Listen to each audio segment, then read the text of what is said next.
जय हिंद दोस्तों, मैं तहे दिल से स्वागत करता हूं आपका अपने YouTube channel trading journey fun में। देखिए, जैसे कि आपको पता है, मैं पैटर्न एक्सप्लेन कर रहा हूं। कई पैटर्न पीछे एक्सप्लेन कर चुका हूं, कई वीडियोस बना चुका हूं। तो इसी प्रकार आज का जो हमारा पैटर्न है वो है फॉलिंग बेस। फॉलिंग बेस इस पैटर्न का नाम है। मैं आपको बता दूं, यह एक बुलिश रिवर्सल पैटर्न है। यह गिरते हुए बाजार में बनता है और बाजार को बुलिश में चेंज कर देता है, बियरिश बाजार को बुलिश में चेंज कर देता है। तो आइए शुरू करते हैं आज के पैटर्न को। देखिए, इस वक्त ये जो पैटर्न आपको बोर्ड पर बना हुआ दिख रहा है, इसे ही हम फॉलिंग बेस कहते हैं। अब मैं बता दूं किस प्रकार से ये बनता है। देखिए, जब प्राइस में कोई इस प्रकार से गिरावट आती है, आप कहीं चार्ट में ऐसे ही मत देखने लग जाना, कहीं ऐसी बिल्कुल सीधी गिरावट आए, वो ऐसे भी हो सकती है। आइडेंटिफाई करने पड़ेंगे, वही आपका काम होता है। ठीक है, जब कोई प्राइस में गिरावट आती है तो प्राइस एक जगह सपोर्ट लेता है। सपोर्ट लेके जब प्राइस ऊपर की तरफ जाता है, क्योंकि यहाँ पर वायर्स आए, खरीदारी हुई, क्योंकि ऑलरेडी प्राइस गिर चुका है तो यहाँ पर खरीदारी होने लगी। ठीक है, जब प्राइस ऊपर की तरफ निकलता है फिर से एक सपोर्ट लेता है और सेलर्स फिर से एक रेजिस्टेंस लेता है और सेलर्स यहाँ पर आ जाते हैं। यहाँ बिकवाली हुई, फिर से प्राइस नीचे की तरफ आने लगा। अब ठीक है, प्राइस नीचे की तरफ आने लगा, फिर से एक सपोर्ट क्रिएट किया। यहाँ पर फिर से एक सपोर्ट क्रिएट किया। सपोर्ट क्रिएट करके फिर से प्राइस ऊपर की तरफ निकलने लगा। प्राइस ऊपर की तरफ निकला, फिर से यहाँ सेलर्स आए और यहाँ पर फिर से बिकवाली इन्होंने स्टार्ट कर दी। जब प्राइस नीचे की तरफ आने लगा तो फिर से यहाँ इसने एक सपोर्ट ले लिया और फिर से प्राइस ऊपर की तरफ निकल गया। अब देखिए, इसमें हमें क्या करना है। हमें इसमें दो रेजिस्टेंस और दो सपोर्ट मिल गए हैं। मिनिमम हमें इसमें दो रेजिस्टेंस और दो सपोर्ट चाहिए। ठीक है, इसमें दो रेजिस्टेंस दो सपोर्ट चाहिए और हमें वो मिल गए। अगर ज्यादा भी होते हैं तो और ज्यादा बेटर होगा और अच्छा पैटर्न बनेगा। अब इसमें हमें क्या करना है, ऊपर वाले रेजिस्टेंस को जोड़ते हुए हमें क्या करना है, एक ट्रेंड लाइन खींचनी है जो कि ये दर्शाए कि एक डाउन ट्रेंड है। इसमें भी एक डाउन ट्रेंड है, ये हमें दर्शानी चाहिए, ये ट्रेंड लाइन, क्योंकि ये पिछले वाले हाई से ये वाला हाई नीचे है। अब ठीक है, अब हमें और क्या करना है, इन दोनों सपोर्ट को जोड़ते हुए हमें क्या करना है, एक ट्रेंड लाइन और खींचनी है। वो भी ये दर्शानी चाहिए कि इसमें भी डाउन ट्रेंड है, ये भी ट्रेंड लाइन नीचे की तरफ ही जानी चाहिए। अब देखिए, इसमें मैं बता दूं एक प्रॉब्लम आपको क्या है। ट्रेंड लाइन आपस में ऐसे भी जुड़ सकती है और ट्रेंड लाइन थोड़ा बहुत डिफरेंट भी कैसे हो सकता है, ऐसे करके जा रही है और ऐसे करके, तो थोड़ा बहुत डिफरेंट हो सकता है। आइडेंटिफाई आपको करना होगा। ठीक है, जब हमको ये दो सपोर्ट और दो रेजिस्टेंस मिल गए और हमने ट्रेंड लाइन खींच ली, अपना काम कर लिया, क्योंकि ये एक बुलिश पैटर्न है, इस पे हमें तेजी की पोजीशन बनानी चाहिए। पर कब, आइए देखते हैं। जब ऊपर वाली ट्रेंड लाइन का ऊपर वाली ट्रेंड लाइन का ब्रेकआउट हमें मिल जाता है, जब ऊपर वाली ट्रेंड लाइन का हमें ब्रेकआउट मिल जाता है और क्लोजिंग मिल जाती है यहां पर, तब हमें क्या करना है, एंट्री एंट्री हमें कर लेनी है, किसमें, तेजी की पोजीशन में। ठीक है, अब हमने एंट्री भी कर ली है। अब एंट्री करने के बाद हमारी बारी आती है स्टॉप लॉस की। स्टॉप लॉस आपको देखना होगा, जो हमारा लास्ट वाला स्विंग, लास्ट वाला सपोर्ट बना है, वहां पर हमारा एसएल स्टॉप लॉस हो जाएगा, उसका लो हमारा स्टॉप लॉस हो जाएगा। आई होप आपको समझ में आ रहा होगा। जो लास्ट वाला सपोर्ट हमारा बना है, जिसने ब्रेक आउट दिया है ट्रेंड लाइन का, उसका हमारा लो स्टॉप लॉस हो जाएगा। अब आती है बारी टारगेट की। टारगेट के लिए हमें क्या करना है, हमें देखना है कोई पिछला रेजिस्टेंस जहां से पहले भी बाजार गिरा हो, पहले भी बाजार गिरा हो या रिवर्सल आने के चांसेस हो, वो हमें पिछला कोई रेजिस्टेंस देखना है और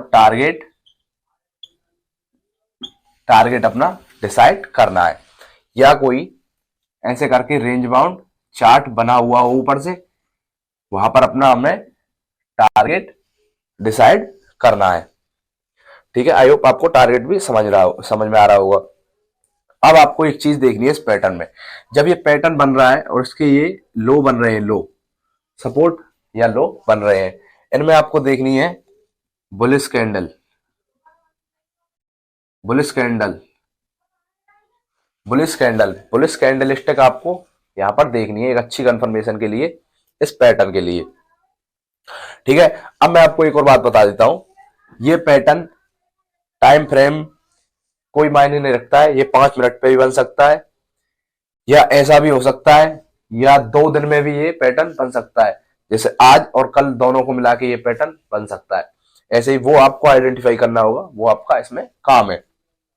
और या ऐसे भी बन सकता है जैसे अभी की गिरावट हो, ऐसे करके स्विंग नहीं बन रहे हो,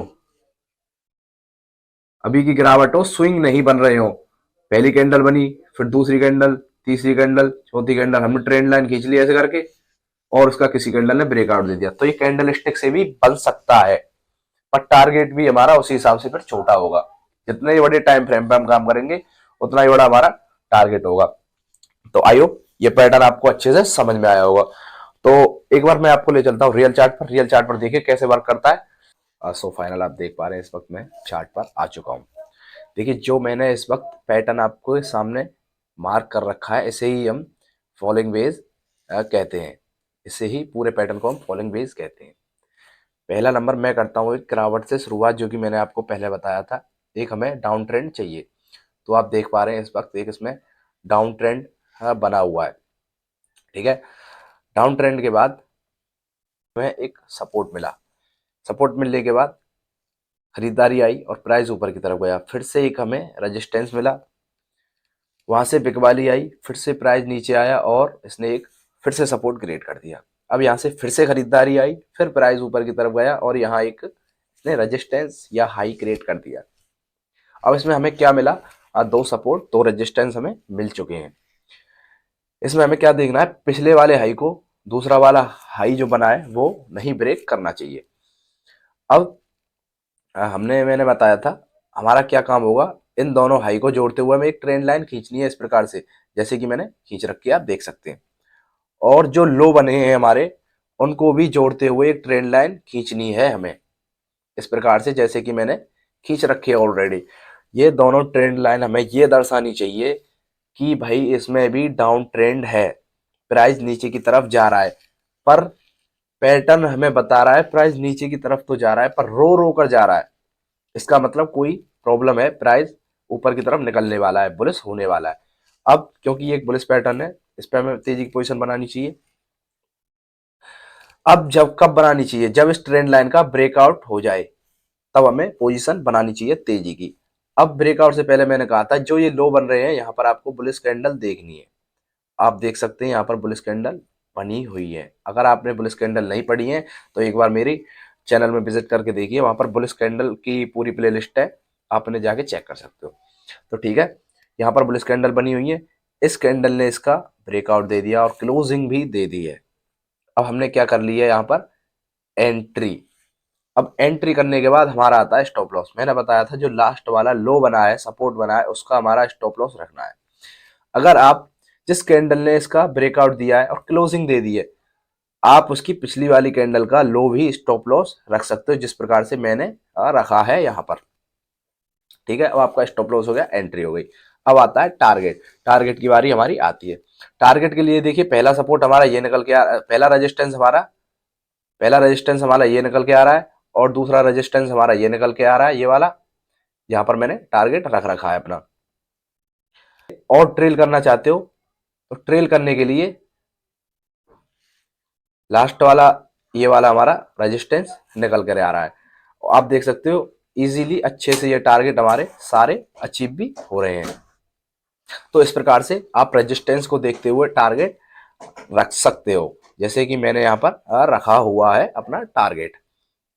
आई होप जो पैटर्न मैंने अभी आपसे एक्सप्लेन किया आपको अच्छे से समझ में आया होगा।